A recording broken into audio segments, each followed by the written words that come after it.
Bonjour à tous. Tout d'abord, je souhaite remercier les organisatrices et organisateurs de m'offrir la chance de m'exprimer aujourd'hui. Je me présente, je m'appelle Adrien Jean Renaud, j'ai fait des études en histoire de l'art ainsi qu'en histoire esthétique du cinéma et actuellement je suis un cursus en humanité numérique et je vais vous présenter un sujet intitulé La diffusion des artistes et des œuvres sur les réseaux sociaux, une nouvelle source pour l'histoire de l'art. Dans un premier temps, il s'agira de cerner ce qu'on entend par réseaux sociaux, puis, dans un second temps, nous nous concentrerons sur une méthode et les possibilités qu'elle offre. Le propos s'inscrit dans une démarche qui doit pouvoir s'adresser à tout public. Et tout d'abord, ce propos naît d'un constat. Les artistes, les œuvres et l'art, d'une manière générale, est présent en quantité sur les réseaux sociaux, pourtant cette source est très peu utilisée. Dans une étude fournie par Outsuite et We Are Social et reliée par le Club Innovation Culture en janvier 2020, l'on prend mesure de l'ampleur d'Internet, du smartphone et des réseaux sociaux dans notre vie quotidienne.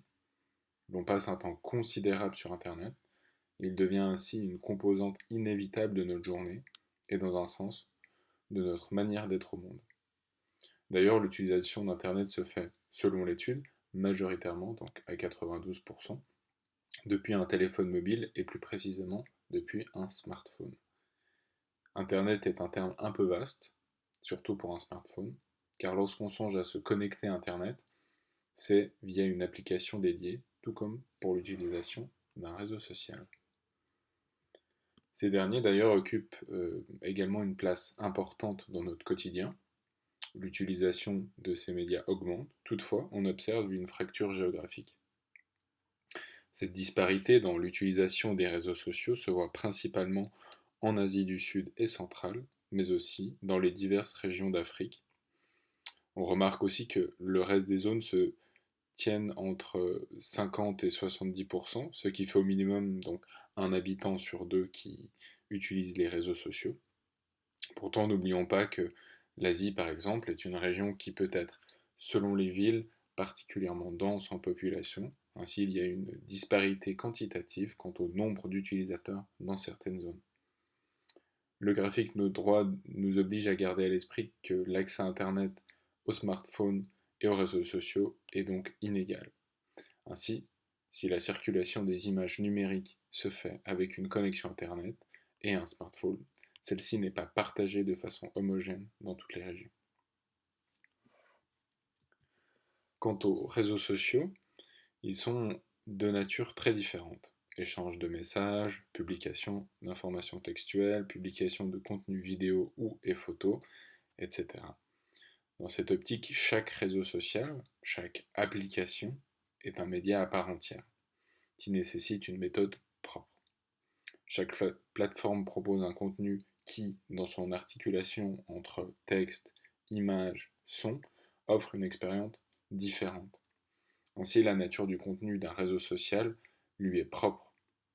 Cela ne veut pas dire qu'une même image ne peut pas émerger sur différents médiums ou être reprise, mais simplement que les conditions de diffusion d'une image sont différentes selon les plateformes.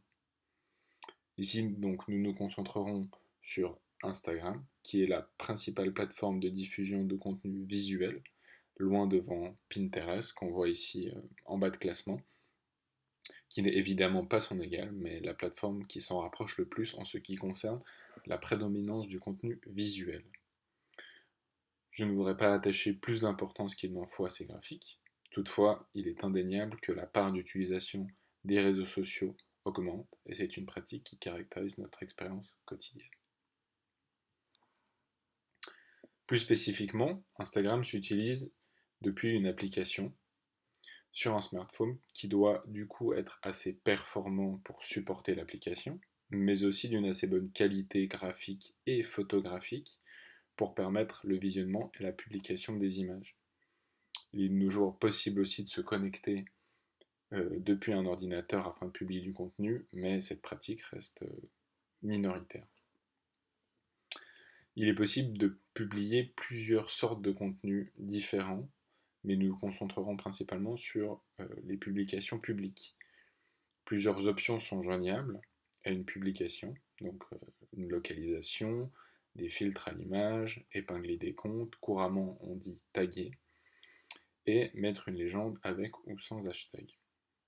Ces options sont disponibles lors de chaque publication et l'usager décide de les utiliser ou non.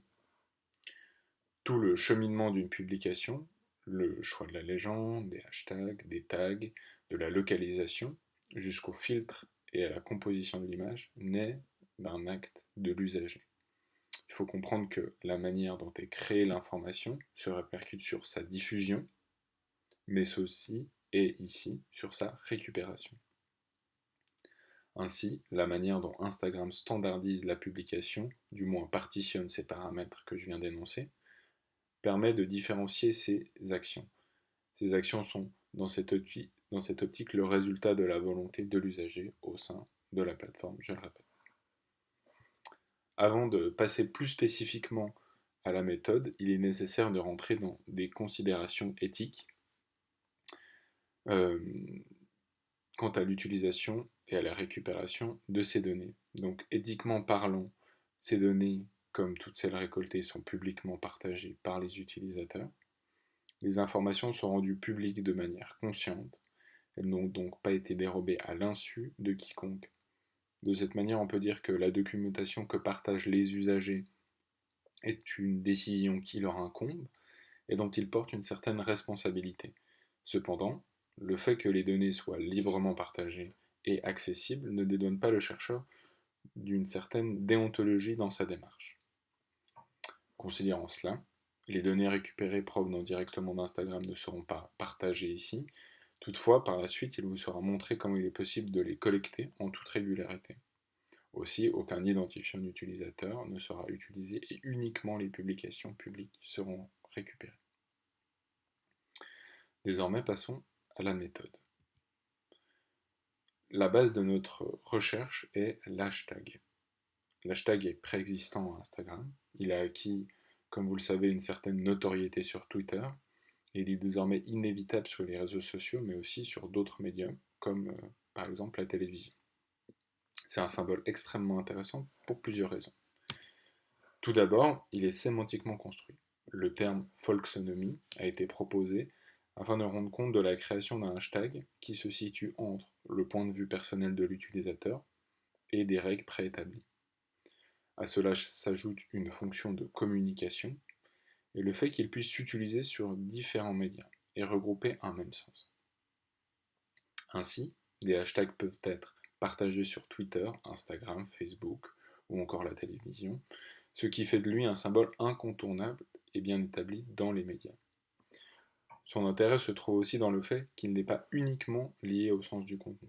Comme avec le hashtag Gerhard Richter, les images ne représentent pas uniquement la personne de l'artiste, mais aussi ses œuvres, les lieux où elles sont exposées, ainsi que l'influence ou la référence à son art par d'autres personnes ou leurs projets.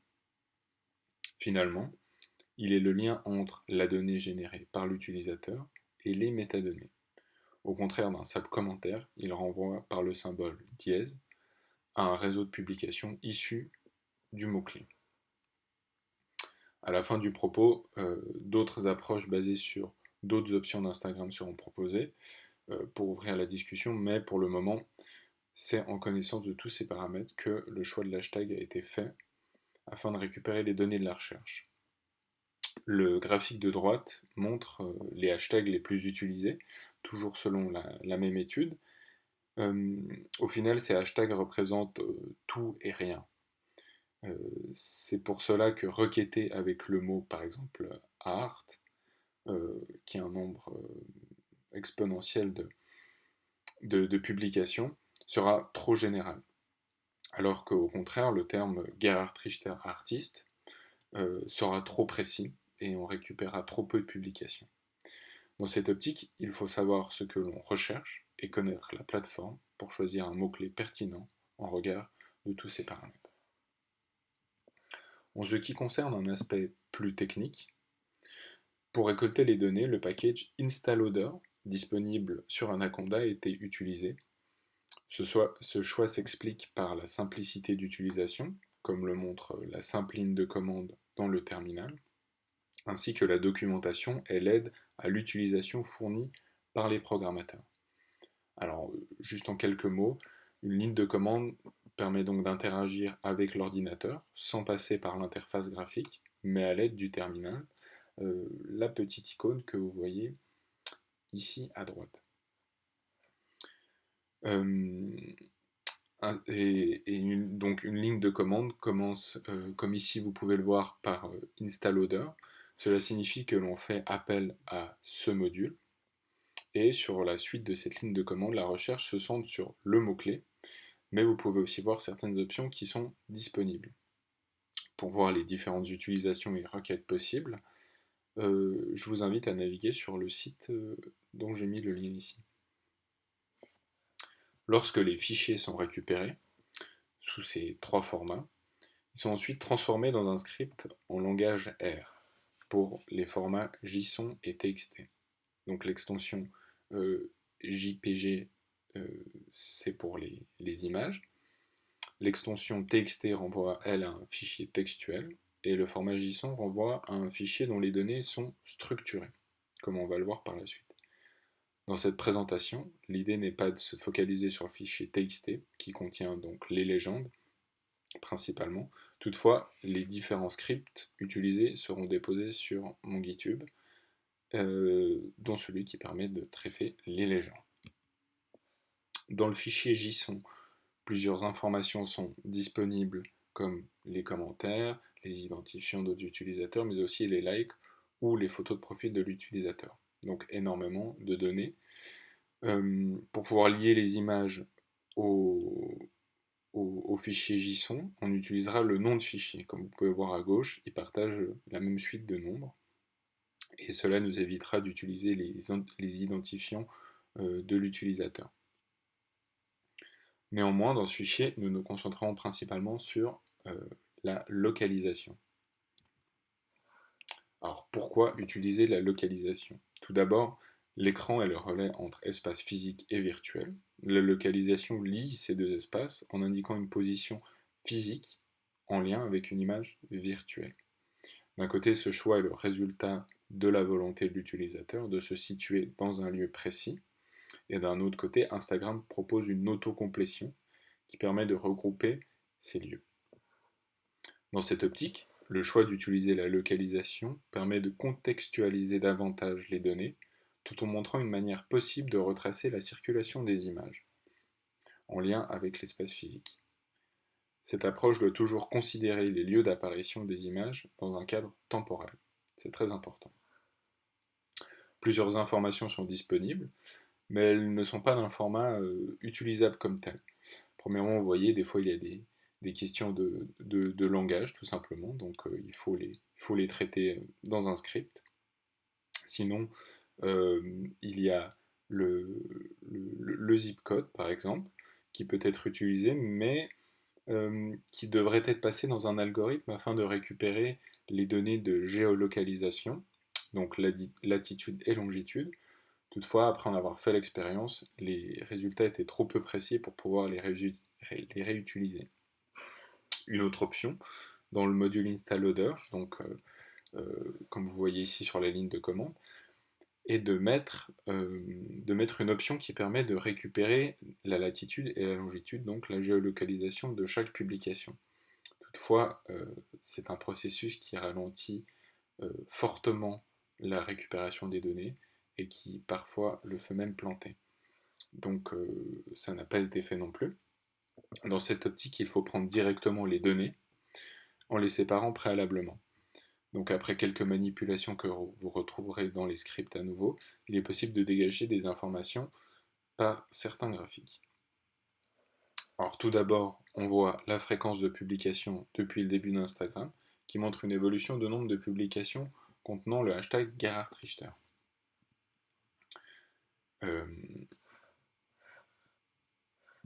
À noter que les pics que vous voyez là correspondent simplement à la date d'anniversaire de Gerhard Richter, donc le 9 février 1932. Le pic le plus haut correspond à ses 75 ans. Afin d'appréhender les données d'une manière un peu plus fine, il est intéressant de se concentrer sur une année.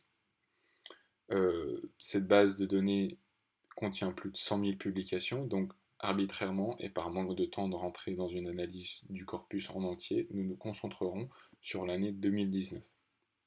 Prenons deux cas de figure qui sont pertinents. Ces deux cas de figure permettent de comprendre des contextes géographiques distincts et des temporalités de publication différentes. On regarde un artiste contemporain aussi important que Gerhard Richter, qui n'est pas un choix anodin par hasard, car il regroupe un grand nombre de publications. C'est un artiste dont l'avènement a déjà été fait avant l'apparition des réseaux sociaux, donc il est intéressant de voir comment cet artiste circule sur les réseaux sociaux. Premièrement, donc le cas des États-Unis reflète un double rythme de publication, entre une fréquence quasiment constante pendant l'année et un pic à un certain moment, que vous voyez ici entouré en rouge. Ce pic correspond à une augmentation importante du rythme de publication quotidien vis-à-vis du reste du temps. Si l'on regarde ce graphique qui reprend les publications depuis le début pour le monde et pour les États-Unis. Cela correspond principalement aux mois d'avril et mai 2019 et principalement à un lieu, New York. À ce moment, les graphiques laissent place à l'analyse qualitative et il faut se mettre à regarder les images de plus près. Celles-ci nous apprennent que le lieu expose différents médiums. Sans faire de recherche supplémentaire, on voit que cette exposition est une immersion visuelle et sonore. Il s'agit d'une exposition faite au Shed, à New York, qui correspond à l'ouverture du centre. Il est difficile de définir une œuvre ou un style qui sort du lot. Toutefois, il y a dans ces œuvres un grand impact visuel par leur taille et leur couleur. Le public se réapproprie les œuvres en photographiant des détails, des motifs, et d'un autre côté, l'impact visuel de l'écran attire le regard. Le reste du temps, aux États-Unis, les publications se partagent principalement entre deux villes qui sont New York et San Francisco, bien qu'il existe d'autres lieux distincts qui se manifestent. Cela fait de ces deux villes les principaux centres de publication des œuvres de l'artiste aux USA, mais aussi dans le monde, compte tenu du rythme de publication. Il ne s'agit pas uniquement des collections muséales, mais aussi des galeries, des maisons de vente aux enchères. Ces images sont censées être représentatives d'une circulation plus latente des œuvres au cours de l'année. Contrairement à l'exposition précédente, elles sont le plus souvent prises dans une série avec d'autres artistes. Difficile à nouveau de dire si une image, une œuvre ressort. Cependant, il est certain que les lieux d'exposition influent sur la diffusion et que certains ont plus de retentissement que d'autres. Deuxièmement, l'exemple du Japon représente un rythme de publication plus faible que les États-Unis. Le premier pic reste important vis-à-vis de la fréquence d'une manière générale au Japon. Il s'agit d'une exposition dans un quartier de Tokyo dans laquelle plusieurs œuvres de l'artiste sont présentes. Toutefois, une œuvre sort du lot. Il s'agit de ces panneaux de verre qui prennent place au centre de l'espace. L'objet est le même, les prises de vue sont différentes. Cela devient presque un jeu de composition, de réactualisation de l'œuvre par le public. Ainsi, l'on voit qu'à la fois cette exposition en galerie a eu un certain succès, mais aussi que cette œuvre sort indéniablement du lot. Si l'on regarde le reste de l'année, les publications sont moins présentes. Toutefois, si l'on se rapproche des images, cela devient intéressant car elles se partagent principalement dans deux lieux différents. Et contrairement aux États-Unis, il y a beaucoup moins de villes qui sont comprises dans cette temporalité. C'est vraiment principalement ces deux villes qui sont Osaka et un autre quartier de Tokyo, ce qui nous permet de savoir que ce sont des œuvres qui prennent place dans des musées. Toutefois, le plus frappant reste que ce soit la même œuvre, ou du moins la même série, qui soit l'objet de cet engouement de publication. Difficile à dire si c'est la seule œuvre de l'artiste présente, mais il est à nouveau question de cette œuvre, et ses différentes manières de la photographier, de l'appréhender. Ce qui permet, même si nous nous gardons de conclusions hâtives, de cerner une certaine tendance dans la diffusion de cette œuvre au Japon. Évidemment, il aurait été nécessaire de prendre d'autres exemples afin de mettre à jour les conditions de diffusion des œuvres propres à chaque lieu. Mais le propos est ici axée sur la méthode. Cette méthode a pour but de retracer la source de diffusion des artistes et des œuvres en faisant le lien entre l'étude quantitative d'une telle base de données et une approche plus qualitative propice à l'étude des images. Il est question de voir quels sont les lieux et les temporalités qui reflètent un intérêt pour des œuvres et des artistes, car les images qui circulent sur Internet ne sortent pas de nulle part. Parfois, ce ne sont pas directement celles qui sont prises sur le vif qui circulent, mais elles participent à la réactivation de cette réserve d'images que forment les cultures visuelles. Culture visuelle au sens personnel, mais aussi et toujours en lien avec une culture visuelle plus large, partagée. Manovitch avait montré par une étude menée sur Instagram qu'il y avait culturellement des différences dans les thématiques et les couleurs selon les lieux. C'est l'article que je vous ai mis ici. Gardons-nous de conclusions hâtives, mais il est clair que les œuvres ont un potentiel différent selon les régions dans lesquelles elles prennent place. N'oublions pas que cela se fait de manière hétérogène, car l'accès à Internet et au smartphone est très inégal. Toutefois, Instagram fonctionne comme une mesure de cette circulation des artistes et des œuvres en temps et en lieu. Ces lieux représentent les multiples formes d'exposition que peut prendre l'art et est aussi le reflet des pratiques spectatoriales. Dans cette proposition de méthode, il s'agit moins de mettre à jour les conditions d'apparition de ces images que de voir simplement où elles se manifestent. Mieux comprendre l'apparition des images sur les réseaux sociaux permet de mieux comprendre leur circulation par la suite. Et dans cette optique, les réseaux sociaux sont des sources importantes pour lesquelles il faut mettre en place des méthodes. Enfin, je désirais ouvrir le propos sur d'autres méthodes que je n'ai pas approfondies dans une analyse, mais qui me semblent pertinentes et tout à fait faisables au regard des données récoltables. Elles permettent de mesurer la circulation des artistes et des œuvres par d'autres biais. Un autre lien qui est fourni par un symbole est celui du arrobase. Le arrobase renvoie précisément à un utilisateur. C'est un lien à une entrée et une sortie, au contraire de l'hashtag par exemple. Ce lien est visible chez les utilisateurs publics, comme Gerhard Richter que vous voyez ici, sous une liste d'abonnés et d'abonnements. Cela signifie que l'on peut savoir qui sont les personnes que l'artiste suit et ceux qui le suivent. Il est ainsi possible de croiser plusieurs personnalités, artistes, galeries, magazines, etc., et d'en faire une analyse de réseau. Concernant les images, plus précisément, les données sont récupérées sous cette forme-là, donc elles sont enregistrées dans un fichier qui est distinct où il n'y a qu'elles. Il est possible, à partir d'une telle base d'images, de faire de la reconnaissance de motifs. Cela peut possiblement être difficile pour trouver une image en particulier si l'on songe à certaines séries plus abstraites que d'autres. Toutefois, l'approche ne paraît pas inconcevable. Enfin, une autre possibilité offerte par la plateforme est ce qu'on appelle communément les stories. Sommairement, ce format de partage se fait par des photographies ou vidéos de courte durée postées dans l'icône de l'utilisateur et dont les temporalités de visionnement est d'une journée. Ces spécificités font de ce type de publication une expérience unique sur Instagram, unique dans sa temporalité et dans sa circulation. Là où les publications est une image finie, un discours pensé, la publication à courte durée peut être plus spontanée et refléter d'autres parties du travail de l'artiste. Il est difficile de quantifier le succès et la circulation d'une story, car seul l'utilisateur a accès aux données précises. Toutefois, les abonnés au compte est un bon indicateur, et cette fois on retombe sur l'analyse de réseau. Aussi, l'analyse des stories se fait de manière plus précise, qualitativement, et demande un travail de récupération journalier, car on ne peut pas lancer une requête comme pour les données que nous avons récupérées avant, il faut lancer une requête journalière, même s'il existe des options sur ce module InstaLoader. Alors Gerhard Richter, lui, n'est pas un grand adepte de ce genre de format, c'est pour ça qu'ici je vous ai mis deux exemples d'artistes contemporains, donc Chloé Wise et Julien Colomblé, qui sont eux très actifs dans la documentation de leurs pratiques quotidiennes. J'arrive à la fin de ma présentation.